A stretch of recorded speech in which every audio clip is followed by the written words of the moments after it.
আমার বাবুটা দেখেন দেখতে, দেখতে ১ বছরের বুড়ি হয়ে গেল মাশাআল্লাহ। আর তার জন্মদিনের জন্য ছোট্ট একটু আয়োজন। হ্যালো এভরিওয়ান, আসসালামু আলাইকুম। সবাই কেমন আছেন? বাবুর জন্য কেক অর্ডার করেছিলাম, সেই পার্সেলটা নিতে গেছিলাম। আর কেকটা খোলার পরে আমি এত বেশি মুগ্ধ হয়ে গেছি।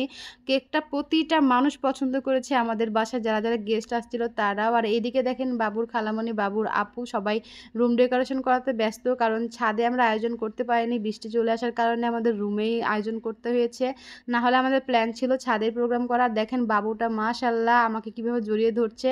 তো সবথেকে বাবু বেশি ভালো থাকে তার খালামণির কাছে। তার খালামণির কোলে গেলেই তার আনন্দের শেষ নাই। দেখেন মাশাআল্লাহ কি আনন্দ করছে মেয়েটা আমার। আর এত সুন্দর একটা কেক নিয়েছি, ছবি তুলবার এদিকে আমার হাতটি যেন শেষ হয় না, হাতটি হতেই আছে। সুন্দর একটা পিকও তুলতে পারি নাই। আর কেকটা এত দারুণ ছিল যে সবাই কেকের সাথে পিক তুলতে চাচ্ছিল। তো কেকটা আমি নিয়েছি এমএসটি ঋতিকা অফিসিয়াল পেজ থেকে, পিকচার দেওয়া থাকলো।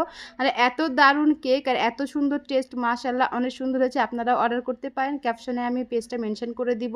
আর এইদিকে বাবুর সঙ্গে একটা ছবি তুলবো কেকের, কিন্তু আমার বাবু তো চুপচাপ থাকছিলই না একেবারে। দেখেন মানে নাড়াচাড়া করতে আসলে একটা ছবি তুলতে কতটা পরিশ্রম করতে হয়েছে সেটা আমরা জানি। ভেবেছিলাম লাইটটা অফ করে মোমবাতি দিয়ে সুন্দর করে একটা পিকচার নেব বাবুর, কিন্তু এই যে আমার বাবু বসছেও না থাকছেও না, শুধু কেকটাকে মানে খামচি দিয়ে ভাঙতে যাচ্ছে। অলরেডি পিছন দিকে কিন্তু ভেঙে ফেলেছিল এই লাইট অফ করার জন্য।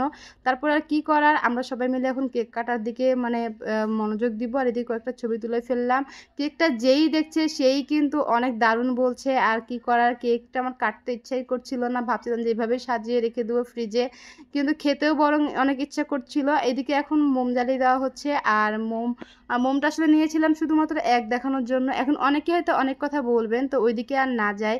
আমার কাছে আমার বাবুদের শখটাই অনেক বেশি। আর বাবুর প্রথম জন্মদিন, এটা একটু তো স্পেশাল না করলে হয় না বলেন।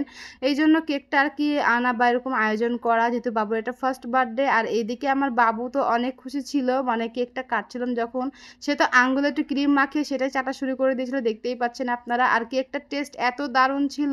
আপনারা সবাই পেজটা চেক আউট করে আসবেন, আমার ক্যাপশনে পেজটা মেনশন করা থাকবে। আর ঋতিকা যে এত সুন্দর কেক বানাতে পারে। আর হ্যাঁ, ঋতিকা কিন্তু আমার ছোট বোনের বান্ধবী, এই জন্য আপনারা কিন্তু অনায়াসে কেকটা অর্ডার করতে পারেন তার কাছে। আর রাজশাহীর মধ্যে যারা আছেন তারা তো 2-3 দিনের মধ্যেই পেয়ে যাবেন। রাজশাহীর বাইরে ডেলিভারি দেয় কিনা আমার জানা নাই, আপনারা অবশ্যই কমেন্ট মানে মেসেজ করে জেনে নেবেন। আর কেকটা এত দারুণ ছিল যে কি বলবো, আমার এত বেশি ভালো লেগেছে কেকের মানে প্রতিটা পিসে। আর কেকটা কাটতেই তো আমার কষ্ট লাগছিল, যখন কেকটা কাটছিলাম ভাবছিলাম যে আহারে কত কষ্ট করে মেয়েটা বানিয়েছে আর আমি এক নিমিষে কেটে ফেলছি। যাই হোক, খাওয়ার জিনিস তো খেতেই হবে বলেন। আমি কেকটা কাটছিলাম আর আপনাদের ভাইয়াকে বলছিলাম সত্যি আমার মনটা খারাপ লাগছে, একটা একটা পার্ট খুলছিলাম আর আমার মনে হচ্ছে মানে কলজাটা ছিঁড়ে যাচ্ছিল। মানে এত সুন্দর ডেকোরেশন ছিল, এটা খুলতেই আমার কষ্ট হচ্ছিল। আর এই বারবিটা কিন্তু অনেক দারুণ, এটা নিয়ে কিন্তু আমার বাচ্চা খেলতেও পারবে। অনেক সুন্দর, বারবিটা আমার সব থেকে বেশি পছন্দ হয়েছে। তো থ্যাঙ্কস ঋতিকা, এত সুন্দর একটা কেক আমাদেরকে মানে বানিয়ে দেওয়ার জন্য। অনেক দারুণ হয়েছে। নেক্সটে আবারও তোমার কাছে অনেক অনেক অর্ডার করব। আর আপনারাও অর্ডার করতে পারেন। যারা অনেকে আমাকে জিজ্ঞাসা করেছেন কেকটা আমি কোথা থেকে নিয়েছি, তো এই যে এমএসটি ঋতিকা অফিসিয়াল পেজ থেকে আপনারা সবাই এটা নিতে পারবেন, কাস্টমাইজ করে নিতে পারবেন নিজস্ব মানে ডিজাইন হিসেবে। আমি কিন্তু ডিজাইনটা দিয়ে দিয়েছিলাম, সে আমাকে কিছু হিন্টস দিয়েছিল, সেখান থেকে আমি পছন্দ করেছি। তো আজকের মতো ভিডিওটা এই পর্যন্ত। সবাই ভালো থাকবেন, সুস্থ থাকবেন আর আমার মেয়ের জন্য দোয়া করবেন। আল্লাহ হাফেজ।